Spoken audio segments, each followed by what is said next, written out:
தேசிய பாடத்திட்டத்தோடு ஒப்பிடும்போது மாநில பாடத்திட்டத்தின் தரம் மோசமாக இருக்குது, குறைவாக இருக்குது அப்படின்னு ஆளுநர் விமர்சிக்கிறார். அந்த அளவுக்கு மோசமாக தான் இருக்கா?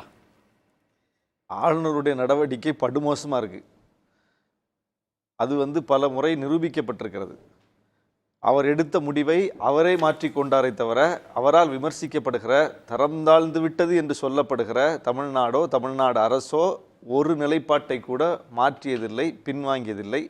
அவர் முதல்ல ஒன்று சொல்லுவார், அப்புறம் அவரே அடுத்த நாள் அதை மாற்றுவார், அடுத்த வாரம் மாற்றுவார், அடுத்த மாதம் மாற்றுவார். உச்சநீதிமன்றம் வரைக்கும் போய் அவருக்கு குட்டு வச்சிருக்கு, உயர்நீதிமன்றத்தில் குட்டு வச்சிருக்குது, மக்கள் மன்றத்திலே அவருக்கு மிகப்பெரிய குட்டு வைக்கப்பட்டிருக்கிறது. அதனால் அவர் என்ன செய்வதென்று புரியாமல் இன்றைக்கு தமிழ்நாட்டின் மீதே ஒரு தாக்குதலை நடத்தியிருக்கிறார். ஏற்கனவே தமிழ்நாடு அரசினுடைய லட்சணையை தூக்கினவர், தமிழ்நாடு என்கிற பெயரை குறிப்பிட மறுத்தவர், தமிழ் ஆண்டு மாதம் என்பதையெல்லாம் குறிப்பிடாமல் தவிர்த்தவர். அப்புறம் 10 நாளில் சட்டமன்றத்தில் ஒரு கச்சேரியை வச்சு அனுப்பணும், அது ஆட்டோமேட்டிக்காக அப்புறம் சரியாயிடுச்சு. அவர் எதையெல்லாம் தவிர்த்தாரோ அதையெல்லாம் அவரே திரும்ப கொண்டு வந்துட்டார். அது மாதிரி இன்றைக்கு அவர் சொல்லியிருக்கிற ஸ்டேட்மெண்ட்டை இன்னும் ஒரு சில வாரங்கள்லையோ மாதங்கள்லையோ மாற்றிவிட்டு தமிழ்நாடு நல்லா இருக்குது அப்படின்னு அவரே சொல்லக்கூடும். ஏன்னா அவருக்கு எந்த விதமான அடிப்படை புரிதலும் இல்லாமல் பேசி கொண்டிருக்கிறார். அல்லது புரிந்தாலும் கூட அவருடைய உள்ளுணர்வு, அவர் உள்வாங்கி இருக்கிற கோட்பாடு உந்தி தள்ளி அவரை இப்படியெல்லாம் பேச வைக்குது. நீங்கள் தமிழ்நாடு என்பது தனி நாடல்ல, அது இந்தியாவில் இருக்கக்கூடிய, இந்திய ஒன்றியத்தில் இருக்கக்கூடிய பல்வேறு மாநிலங்களில் ஒரு மாநிலம். அப்போ தேசிய கொள்கையிலிருந்து, தரமான தேசிய கல்வியிலிருந்து மற்ற மாநிலங்கள்லாம் மேம்பட்டிருக்கிறாங்க, நீங்கள் பின்னடைவை சந்திச்சிருக்கீங்கன்னு மற்ற மாநிலங்களோடு ஒப்பிட்டு தான் அவர் சொல்லணும்.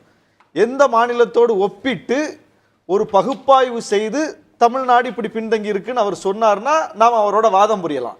ஆனால் வன்மத்தில் பேசுகிறவற்றை போய் நீங்கள் என்ன பேச முடியும்? அவர் பீகாரோட ஒப்பிடட்டும், அவருடைய சொந்த மாநிலம் எதுவோ அந்த மாநிலத்தோட ஒப்பிட்டு பாருங்க, நாங்களும் இந்தியாவில் ஒரு அங்கமாக இருக்கோம், நீங்களும் ஒரு அங்கமாக இருக்கீங்க, நாங்கள் எங்கே இருக்கோம், நீங்கள் எங்கே இருக்கீங்க அப்படின்னு கேட்டால் லாஜிக். உத்தரப்பிரதேசத்தை பாருங்க, எங்கே இருக்குது, நீங்கள் எங்கே இருக்கீங்க அப்படின்னு கேட்டால் லாஜிக். என்ன ஸ்கீம் வச்சுருக்கீங்க நீங்கள் கல்விக்காக? ஒரு ஸ்கீமும் கிடையாது. பாருங்க, நீங்கள் ராஜஸ்தானை பாருங்க, என்னென்ன ஸ்கீம்லாம் இருக்குது அப்படின்னு காட்டட்டும். என்ன நீங்கள் நிதி ஒதுக்குறீங்க பாருங்க, வட மாநிலங்களை பாருங்க, கல்விக்கு எவ்வளோ நிதி ஒதுக்குறாங்க, அதிலிருந்து எத்தனை விழுக்காடு நீங்கள் கம்மியாக ஒதுக்கிட்டு இருக்கீங்க, எப்படி இந்த மாநில பாடத்திட்டம் வளரும் அப்படின்னு சொன்னால் அது லாஜிக். எதை சொல்ல முடியும்? ஸ்கீமை சொல்ல முடியுமா? பள்ளிக்கூட கட்டமைப்பை சொல்ல முடியுமா? இந்தியாவிலேயே இந்த அரசு வந்த பிறகு பள்ளிக்கூட கட்டிடங்கள் பழுதாகி இருக்கிறதா? எல்லா கட்டிடங்களையும் ஒரு ஆணையில் இடிக்க சொல்லி, ஒரு ஆணையில் மீண்டும் அதை புதிதாக கட்ட சொல்லி ஆணை போட்ட ஒரு அரசாங்கத்தை நீங்க காட்டுங்க, வேற மாநிலத்தில் காட்டுங்க. எல்லா இந்தியா முழுவதும் நிறைய கல்லூரிகளுக்கு நான் போனேன், நிறைய மாணவர்கள்ட்ட நான் பேசினேன். மாணவர்களுக்கு செயற்கை நுண்ணறிவு, ரோபோட்டிக்ஸ் போன்ற துறைகளில் அறிவுத்திறன் ரொம்ப குறைவாக இருக்குது. அதனால் பள்ளி மாணவர்களுக்கு தொழில்நுட்பம் சார்ந்த பயிற்சிகளை கொடுக்க வேண்டிய தேவை இருக்குன்னு சொல்கிறார். அவர் இருந்த இடத்துல இருந்து சொல்லலை, நிறைய கல்லூரிகளுக்கு போகிறாரு, மாணவர்கள்ட்ட பேசுகிறாரு, பரிசோதிக்கிறாரு.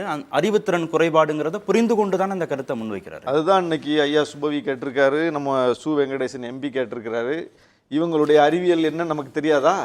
புல்புல் பறவை பறந்த அறிவியல் தானே, அதுக்குள்ளே போய் பேசுவோமா? இவர் உள்வாங்கி இருக்கிற அந்த சனாதன கோட்பாடு என்னென்ன சொல்லுதோ அதையெல்லாம் அறிவியல்னு இவர் சொல்லுவார். அது அறிவியலா அப்படிங்கிற விவாதத்துக்கு தான் நம்ம போக வேண்டியிருக்குது. அப்போ இவங்க அறிவியல் எத்தகையது, இவங்க எத்தகைய பிற்போக்குத்தனத்தை எல்லாம் கொண்டு வந்து அறிவியல்னு சொல்லுவாங்கங்கிறத நம்ம பார்த்துக்கிட்டு தானே இருக்கிறோம். வட மாநிலங்களில் இவர்களுடைய கல்விக் கொள்கையில் என்னென்ன புகுத்தி இருக்காங்க, எதையெல்லாம் கல்விக் கொள்கைன்னு சொல்லி முன்னிறுத்தி இருக்காங்கன்னு நம்ம பார்க்கிறோம். நம்ம என்னன்னா, நீங்கள் ஒன்றிய அரசு தான் இன்னைக்கு சொல்லியிருக்குது இந்தியாவிலேயே சிறந்த பல்கலைக்கழகம் அண்ணா பல்கலைக்கழகம்னு. எப்படி? இந்த மாநில பாடத்திட்டத்திலிருந்து படித்து வரக்கூடிய பெரும்பான்மை மாணவர்கள் தானே அந்த கல்லூரியில் போய் அந்த பல்கலைக்கழகத்தில் போய் படிக்கிறாங்க, அந்த பல்கலைக்கழகத்தின் கீழ் இயங்கக்கூடிய கல்லூரிகளில் படிக்கிறாங்க. பல்கலைக்கழகங்களின் வேந்தர் தானே, அவருக்கு ஒரு மாநிலத்துடைய கல்வித்தரம் குறித்து பரிசோதனை செய்வதற்கோ கருத்து சொல்வதற்கோ கூட அடிப்படை உரிமை இல்லைன்னு நம்ம மறுத்தர முடியுமா? இது கருத்தே இல்லைங்க, இது அப்பட்டமான அவதூறு. இது ஒரு மாநிலத்தை எந்த மாநிலத்தினுடைய வரிப்பணத்தில் உட்கார்ந்துக்கிட்டு அவர் அந்த பதவியை அனுபவித்து கொண்டிருக்கிறாரோ அந்த மாநிலத்தின் மீதே வன்மத்தை உமிழ்றார் அவர்.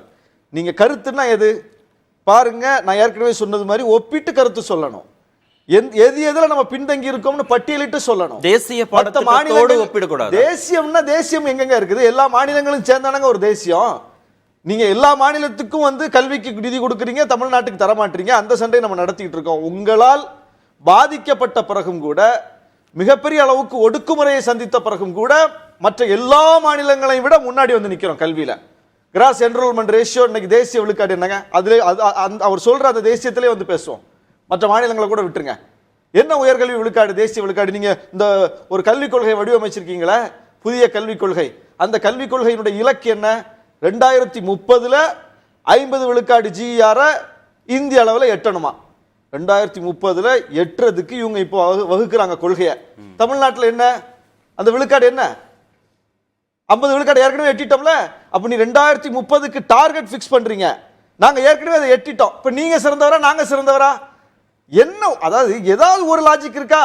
நீங்க தேசிய கல்விக் கொள்கை, தேசிய விழுக்காடு, தேசிய சராசரி, அதுல இருந்து நாங்க ரொம்ப பின்தங்கி இருக்கிறோம்னா நீங்க 100 பல்கலைக்கழகங்களை பட்டியல போடுங்க, 100 கல்வி நிறுவனங்களை பட்டியல போடுங்க, எதெல்லாம் டாப்னு பாருங்க. இப்பதானே லிஸ்ட் வந்துச்சு. நான் வாசிக்கவா திரும்ப? பெரிய பட்டியல் இருக்கு, வாசிக்கவா?